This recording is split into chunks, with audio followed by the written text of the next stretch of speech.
അമേരിക്കയും ഇറാനും തമ്മിലുള്ള സംഘർഷം ചരിത്രത്തിലെ ഏറ്റവും രൂക്ഷമായ ഘട്ടത്തിലേക്ക് നീങ്ങുകയാണ്. പുതിയ നീക്കമെന്ന് അമേരിക്ക ആവർത്തിക്കുമ്പോൾ സർവ്വമേഖലയിലും ആധിപത്യം ഉറപ്പിച്ചാണ് ഇറാന്റെ പുതിയ ഇടപെടലുകൾ ഉണ്ടായിരിക്കുന്നത്. ഹോർമൂസ് കടലിടുക്കിന് സമീപം ഡ്രോൺ കാരിയർ യുദ്ധക്കപ്പലുകളായ ഷാഹിദ് ബാഗേരി നിലയുറപ്പിച്ചതായാണ് വിവരം.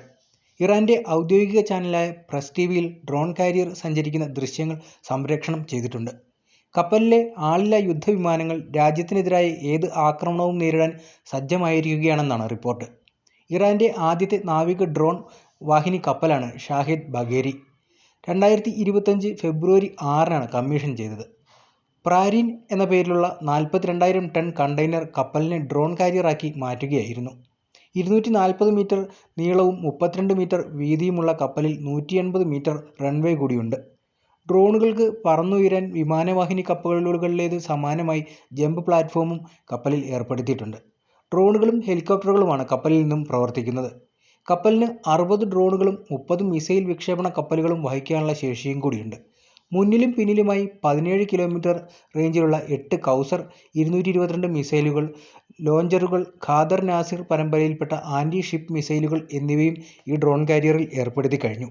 ഇറാൻ സൈന്യത്തിന്റെ ശക്തി ഡ്രോണുകളും മിസൈലുകളുമാണിത്. ഏത് രാജ്യത്തിന്റെയും പ്രതിരോധ സംവിധാനങ്ങളെ നിഷ്പ്രഭമാക്കാൻ സാധിക്കുന്ന ഡ്രോണുകളുടെ വിപുലമായ ശേഖരം തന്നെ ഇപ്പോൾ ഇറാൻ ഏർപ്പെടുത്തി കഴിഞ്ഞു. വിമാനവാഹിനി കപ്പലുകൾ പോലുള്ളവയെ ലക്ഷ്യം വയ്ക്കാൻ കുറഞ്ഞ ചെലവിൽ നിർമ്മിച്ച ഡ്രോണുകൾക്ക് സാധിക്കും എന്നാണ് വിലയിരുത്തൽ. അതിനാൽ അർമാദ ഉയർത്തിയിട്ടുള്ള US ഭീഷണിയെ ഒരു പരിധിവരെ നേരിടാൻ ഇറാന്റെ ഡ്രോൺ കാരിയർ വിന്യാസത്തിന് സാധിക്കുമെന്നും പറയുന്നുണ്ട്. മാത്രമല്ല, ഇറാന്റെ മിസൈലുകൾ കപ്പലുകളെ ലക്ഷ്യം വയ്ക്കാൻ രൂപകൽപ്പന ചെയ്തിട്ടുള്ളവയാണ്. കപ്പലുകൾക്ക് നേരെ ആക്രമണം നടത്തുന്ന സഖ്യകക്ഷികളായ സായുധ ഗറില്ല സംഘങ്ങൾക്ക് ഇറാൻ മിസൈലുകളും ഡ്രോണുകളും നൽകുന്നുണ്ടെന്ന റിപ്പോർട്ടുകളും വളരെ കാലമായി പുറത്തു വന്നിട്ടുണ്ട്. ഒരേ സമയം 100 കണക്കിന് ഡ്രോണുകൾ തൊടുക്കുമ്പോൾ അവയിൽ ചിലതെങ്കിലും ലക്ഷ്യസ്ഥാനത്ത് എത്തുമെന്നും ഉറപ്പായിരിക്കുകയാണ്. മാത്രമല്ല, ഇറാനിയൻ സ്റ്റേറ്റ് വാർത്താ ഏജൻസിയായ തസ്നീം ന്യൂസ് ഏജൻസി റിപ്പോർട്ട് ചെയ്ത പ്രകാരം രാജ്യത്തിന്റെ സായുധ സേനയുടെ വിവിധ വിഭാഗങ്ങളിലായി ഏകദേശം 1000 പുതിയ തന്ത്രപരമായ ഡ്രോണുകളും വിന്യസിച്ചിട്ടുണ്ട്. സൈനിക രഹസ്യങ്ങൾ സംരക്ഷിക്കുന്നതിനായി ഈ വിന്യാസത്തിന്റെ ചിത്രങ്ങൾ പുറത്തുവിടുന്നില്ലെന്ന തീരുമാനവും നീക്കത്തിന്റെ ഗൗരവവും ദീർഘകാല ദൃശ്യവുമാണ് സൂചിപ്പിക്കുന്നത്. ആകാശ നിരീക്ഷണം, ശത്രു നീക്കങ്ങൾ മുൻകൂട്ടി തിരിച്ചറിയൽ, കൃത്യമായ പ്രതികരണം എന്നിവയിൽ നിർണായകമായ പങ്കുവഹിക്കുന്ന ഈ ഡ്രോൺ ശൃംഖല ഇറാന്റെ പ്രതിരോധ സിദ്ധാന്തത്തിലെ ഒരു മുഖ്യ സ്തംഭമായി മാറിക്കഴിഞ്ഞു. ഈ സൈനിക നീക്കം American president Donald Trump Persian ഗൾഫിലേക്ക് നാവിക കപ്പലുകളുടെ വലിയ സന്നാഹം തന്നെ അയക്കുന്നതായി പ്രഖ്യാപിച്ചതിന് പിന്നാലെയാണ് ഉണ്ടായത്. വിമാനവാഹിനി കപ്പലായ USS എബ്രഹാം ലിങ്കണെ എടുത്ത് ഇപ്പോൾ പരാമർശിക്കുന്നില്ല.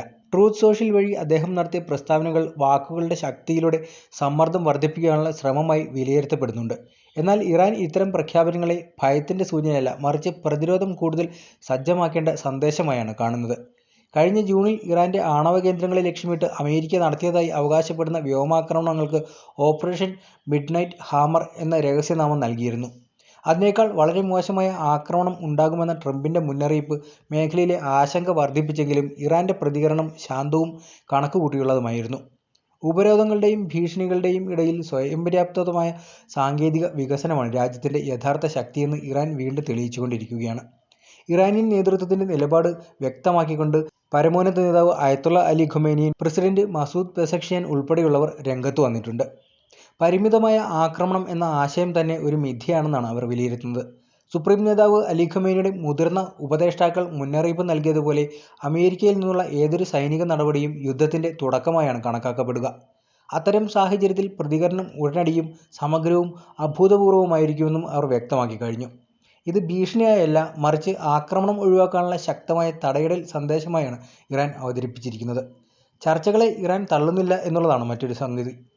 എന്നാൽ ഭീഷണികളും സൈനിക സമ്മർദ്ദങ്ങളും ചർച്ചകളുടെ പകരക്കാരാകില്ലെന്ന് രാജ്യം ഉറപ്പിച്ച് പറയുന്നുണ്ട്. നീതിയുക്തവും സമത്വപരവുമായ കരാർ എന്ന ആശയം പരസ്പര ബഹുമാനത്തോടെയും സാർവഭൗമത്വം മാനിച്ചു മാത്രമേ സാധ്യമാകൂ എന്നാണ് പറയപ്പെടുന്നത്. ഉപരോധങ്ങളും ഭീഷണികളും തുടരുമ്പോൾ സ്വന്തം ജനതയുടെ സുരക്ഷയും അഭിമാനവും സംരക്ഷിക്കാൻ എല്ലാ മാർഗങ്ങളും സ്വീകരിക്കാനുള്ള അവകാശം ഇറാൻ ഉറച്ച നിലയിൽ പ്രഖ്യാപിച്ചു കഴിഞ്ഞു. അവസാനം പശ്ചിമേഷ്യയിലെ സ്ഥിരതയ്ക്ക് യഥാർത്ഥ വഴിയെന്ന് ഇറാൻ കാണുന്നത് ശക്തമായ പ്രതിരോധവും സമത്വപരമായ നയതന്ത്രവും കൂടിയാണ്. ഡ്രോണുകളുടെ വിന്യാസം അതിലൊരു അധ്യായം മാത്രമാണ്. കൂടാതെ ഇറാന്റെ ആണവ പദ്ധതിയെച്ചൊല്ലി സംഘർഷം കൊടുമ്പിരികൊണ്ടിരിക്കെ ക്രെംലിനിൽ റഷ്യൻ പ്രസിഡന്റ് പുടിനും ഇസ്ലാമിക് റവല്യൂഷണറി ഗാർഡ്സ് കോർപ്സിന്റെ മുൻ സൈനിക ഉദ്യോഗസ്ഥനും അയത്തുള്ള അലി ഖൊമേനിയുടെ ഉപദേഷ്ടാവായ അലി ലാരിജാനിയും തമ്മിൽ നടന്ന ചർച്ചകൾ ലോകത്തിന് നൽകുന്നത് ശക്തമായൊരു താക്കീത് കൂടിയാണ്. ഈ ഒരു ഘട്ടത്തിൽ അമേരിക്കയുടെ ഉപരോധങ്ങളെയും ഭീഷണികളെയും നേരിടാൻ റഷ്യയും ഇറാനും ഒരു പുതിയ പ്രതിരോധ മതിൽ തീർക്കുകയാണോ എന്ന ചോദ്യവും ഉയരുന്നുണ്ട്.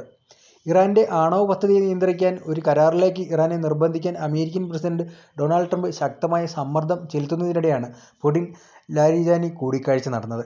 എല്ലാ ഓപ്ഷനുകളും മേശപ്പുറത്തുണ്ട് എന്ന ട്രംപിന്റെ ആവർത്തിച്ചുള്ള മുന്നറിയിപ്പുകൾ സൈനിക നടപടി പോലും അമേരിക്ക പരിഗണിക്കുന്നുവെന്ന സൂചനകളാണ് നൽകിയിരിക്കുന്നത്.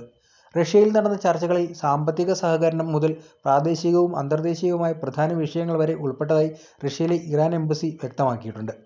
വിശദാംശങ്ങൾ പുറത്തുവിട്ടിട്ടില്ലെങ്കിലും ഇറാന്റെ ആണവ പദ്ധതി, അമേരിക്കയുമായുള്ള സംഘർഷം, പശ്ചിമേഷ്യയിലെ സുരക്ഷാ സമവാക്യങ്ങൾ എന്നിവയാണ് ചർച്ചകളിലൂടെ കേന്ദ്ര നിലപാട് എന്നാണ് വ്യക്തമാക്കിയിരിക്കുന്നത്. ഇതിനു മുമ്പും അമേരിക്കയും ഇറാനും ഇടയിൽ ഇടനിലക്കാരായി പ്രവർത്തിക്കാൻ റഷ്യ സന്നദ്ധത അറിയിച്ചിട്ടുണ്ട്. എന്നാൽ ശക്തമായ മുന്നറിയിപ്പ് കൂടി അമേരിക്കയ്ക്ക് നൽകിക്കൊണ്ടാണ് റഷ്യ ഈ വിഷയത്തിൽ ഇടപെട്ടിരിക്കുന്നത്. യുക്രൈൻ യുദ്ധം ആരംഭിച്ചതിനു ശേഷം ഇറാൻ റഷ്യയുടെ ഏറ്റവും അടുത്ത തന്ത്രപരമായ പങ്കാളികളിലൊന്നായി മാറിയിട്ടുണ്ട്.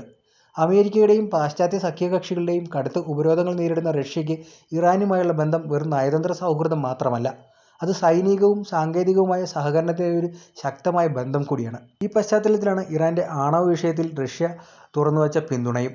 ഇറാനെ അന്താരാഷ്ട്ര വേദിയിൽ ഒറ്റപ്പെടുത്താനുള്ള പാശ്ചാത്യ ശ്രമങ്ങളെ പ്രതിരോധിക്കുന്ന നിലപാടുകളും എടുത്തു പറയപ്പെടുന്നുണ്ട്. അതേസമയം ട്രംപ് ഭരണകൂടം തുറന്നുവച്ച സൈനിക ഭീഷണി ഇറാനിലെ ശക്തി കേന്ദ്രങ്ങളെ ലക്ഷ്യമിടുന്നതായിരിക്കും എന്നാണ് വിദഗ്ധർ വിലയിരുത്തിയിരിക്കുന്നത്. പ്രത്യേകിച്ച് ഇസ്ലാമിക് റിപ്പബ്ലിക് ഓഫ് ഇറാന്റെ രാഷ്ട്രീയ സൈനിക സംവിധാനത്തിന്റെ നട്ടെല്ലായ ഇസ്ലാമിക് റവല്യൂഷണറി ഗാർഡ് കോർപ്സും അതിന്റെ അനുബന്ധ സായുധ ഘടകങ്ങളുമാണ് പ്രധാന ലക്ഷ്യങ്ങൾ. സർക്കാർ വിരുദ്ധ പ്രതിഷേധങ്ങൾ അടിച്ചമർത്തുന്നതിൽ IRGCയും ബാസിജും നിർണായക പങ്കുവഹിച്ചെന്ന മനുഷ്യാവകാശ സംഘടനകളുടെ ആരോപണങ്ങൾ ഇത്തരം ആക്രമണങ്ങൾക്ക് ന്യായീകരണമായി അമേരിക്ക ഉയർത്തിക്കാട്ടുന്നുണ്ട്. ടോമോഹോക്ക് മിസൈലുകളും യുദ്ധവിമാനങ്ങളും ഉപയോഗിച്ചുള്ള കൃത്യമായ ആക്രമണം എന്ന വാദം പാശ്ചാത്യ സൈനിക വിശകലകർ ആവർത്തിച്ച് പറയുന്നുണ്ടെങ്കിലും യാഥാർത്ഥ്യം അത്ര ലളിതമല്ലെന്ന് ഇറാൻ അനുകൂല വൃത്തങ്ങളും വ്യക്തമാക്കി കഴിഞ്ഞു. ഇറാന്റെ സുരക്ഷാ സംവിധാനം വെറും സ്ഥിരം സൈനിക താവളങ്ങളിൽ ഒതുങ്ങുന്നതല്ല. വർഷങ്ങളായുള്ള ഉപരോധങ്ങളുടെയും ഭീഷണികളുടെയും ഇടയിൽ ആക്രമണം മുൻകൂട്ടി കണക്കിലെടുത്തുള്ള പടിപടിയായുള്ള പ്രതിരോധ ഘടനയാണ് ടെഹ്റാൻ വികസിപ്പിച്ചിരിക്കുന്നത്. ആകാശ പ്രതിരോധം മുതൽ ഭൂഗർഭ സൗകര്യങ്ങൾ വരെ വ്യാപിക്കുന്ന ഈ സംവിധാനം ഒറ്റ ആക്രമണത്തിൽ എല്ലാം തീർക്കാം എന്ന അമേരിക്കൻ അവകാശവാദങ്ങളെ ചോദ്യം ചെയ്യുന്നതാണ്. ഇസ്രായേലിന്റെ രഹസ്യാന്വേഷണ ഏജൻസിയായ മൊസാദ് അടക്കമുള്ള സഖ്യകക്ഷികളുടെ സഹായത്തോടെ ഇറാനെ പൂർണ്ണമായി ഇല്ലാതാക്കാം എന്ന പ്രചാരണമാണ് ട്രംപ് ഇപ്പോൾ നടത്തിക്കൊണ്ടിരിക്കുന്നത്. മുൻകാലങ്ങളിൽ ചില ആക്രമണങ്ങൾ നടത്തിയിട്ടുണ്ട് എന്നുള്ളത് സത്യമാണെങ്കിലും അതിനെ ഇറാന്റെ സുരക്ഷാ സംവിധാനത്തിന്റെ പരാജയമായി മാത്രം എടുത്തുകാട്ടുകയാണ് അവർ ഇപ്പോൾ ചെയ്യുന്നത്. മറിച്ച് അത്തരം സംഭവങ്ങൾക്ക് ശേഷം ഇറാൻ തന്റെ ഇന്റലിജൻസ് പ്രതിരോധ സംവിധാനങ്ങൾ കൂടുതൽ ശക്തിപ്പെടുത്തിയതും ആഭ്യന്തര സുരക്ഷാ ഘടനകൾ പുനഃസംഘടിപ്പിച്ചതുമാണ് യാഥാർത്ഥ്യം. ഇതോടൊപ്പം തന്നെ റഷ്യ ഇറാൻ കൂട്ടുകെട്ട് യുദ്ധഭൂമിയിൽ മറ്റൊരു ഗെയിം ചേഞ്ചർ നീക്കമാണ് നടത്തുന്നത്. യുക്രൈൻ യുദ്ധത്തിൽ ആയുധബലത്തിനൊപ്പം സാങ്കേതിക ബുദ്ധിയും കുറഞ്ഞ ചെലവിലുള്ള നവീന തന്ത്രങ്ങളും ഉപയോഗിച്ച് റഷ്യ പുതിയ മേൽക്കൈ നേടുന്നതാണ് ഇപ്പോൾ കണ്ടുവരുന്നത്. ഈ തന്ത്രത്തിലെ പ്രധാന ഘടകമാണ് ഇറാനുമായുള്ള ഡ്രോൺ സഹകരണം. വർഷങ്ങളായി ഉപരോധങ്ങളുടെ കീഴിൽ ഡ്രോൺ യുദ്ധത്തിൽ പരിചയം നേടിയ ഇറാനെ സാങ്കേതിക അറിവ് റഷ്യയ്ക്ക് നിർണായക ആയുധമാക്കി മാറിയിട്ടുണ്ട്. 2026 ജനുവരി തുടക്കത്തിൽ യുക്രൈനിൽ കണ്ടെത്തിയ തകർന്ന ഡ്രോണിന്റെ അവശിഷ്ടങ്ങളാണ് ഈ മാറ്റത്തിന്റെ ആദ്യ സൂചന നൽകിയത്.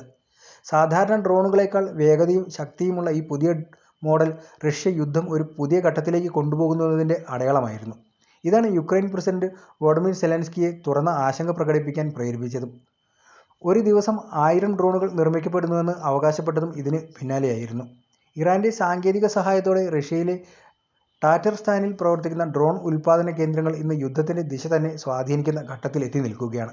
ഇവിടെ നിർമ്മിക്കപ്പെടുന്ന ഗറാൻ 2 ഡ്രോൺ ഇറാന്റെ ഷാഹേദ് 136 രൂപകൽപ്പനയുടെ റഷ്യൻ പതിപ്പ് കൂടിയാണ്. കുറഞ്ഞ ചെലവിൽ നിർമ്മിക്കാനാവുന്നതും ദീർഘദൂര ആക്രമണങ്ങൾക്ക് ഉപയോഗിക്കാനാവുന്നതുമായ ഈ ഡ്രോണുകൾ വില കൂടിയ മിസൈലുകൾ സംരക്ഷിക്കാനും ദീർഘകാല യുദ്ധത്തിൽ റഷ്യയ്ക്ക് മേൽക്കൈ നിലനിർത്താനും സഹായിക്കുന്നവയാണ്. കൂടുതൽ വേഗതയുള്ള ജെറ്റ് പവേർഡ് ഗറാൻ 3, ഗറാൻ 4, ഗറാൻ 5 മോഡലുകളുടെ പരീക്ഷണങ്ങൾ ഈ സഹകരണത്തിന്റെ ആഴം വ്യക്തമാക്കുന്നുണ്ട്. പാശ്ചാത്യ മാധ്യമങ്ങൾ ഈ ഡ്രോൺ സഹകരണത്തെ ഇറാനിയൻ ഭീഷണി എന്ന നിലയിൽ ചിത്രീകരിക്കുമ്പോഴും യാഥാർത്ഥ്യം മറ്റൊന്നാണ്. നാറ്റോയുടെ വ്യാപനവും പാശ്ചാത്യ ഇടപെടലുകളും അവഗണിച്ച് ഇറാനും റഷ്യയും മാത്രമായൊരു സംഘം രൂപീകരിച്ച് തന്നെ അമേരിക്കയ്ക്കെതിരെയുള്ള ശക്തമായ നീക്കങ്ങളുമായി മുന്നോട്ടു പോകുന്നതിന്റെ സൂചനയാണ് ഇപ്പോൾ പുറത്തുവരുന്നത്.